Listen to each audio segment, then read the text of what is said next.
L'air était lourd de tension tandis que Mallory et ses deux enfants, garçons et filles, avançaient prudemment dans les rues décimées. Ils portaient des bandeaux pour protéger leurs yeux des horreurs inconnues qui se cachaient dans l'ombre. « J'entends quelque chose », murmura garçon. Sa petite main serra celle de Mallory, sa prise se resserrant de peur. « Reste prêt », exhorta Mallory, sa voix basse mais constante.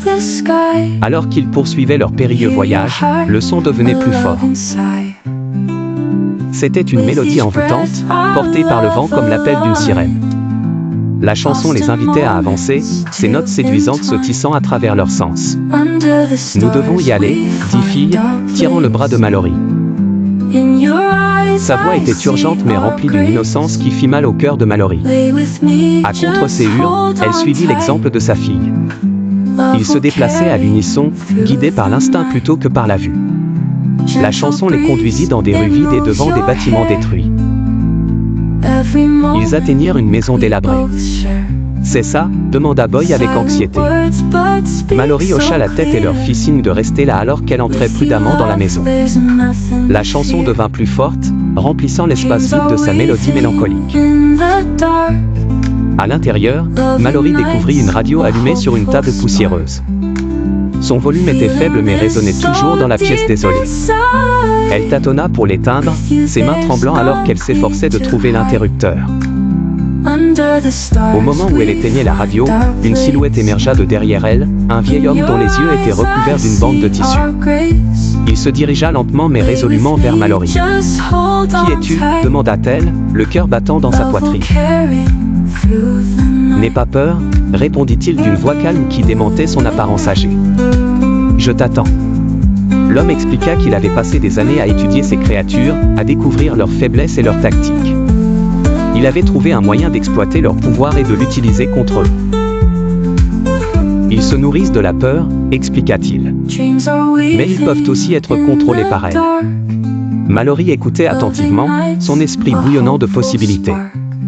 Cet homme pourrait-il être la clé de leur survie? Elle prit une décision.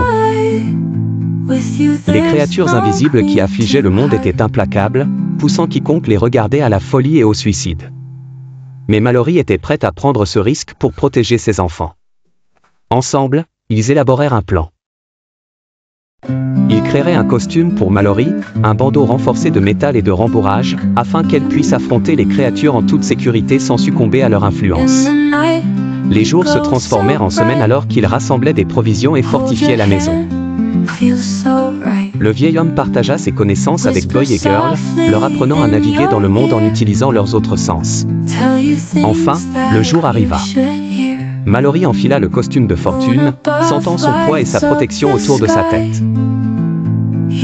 Elle prit une profonde inspiration et se prépara à ce qui l'attendait.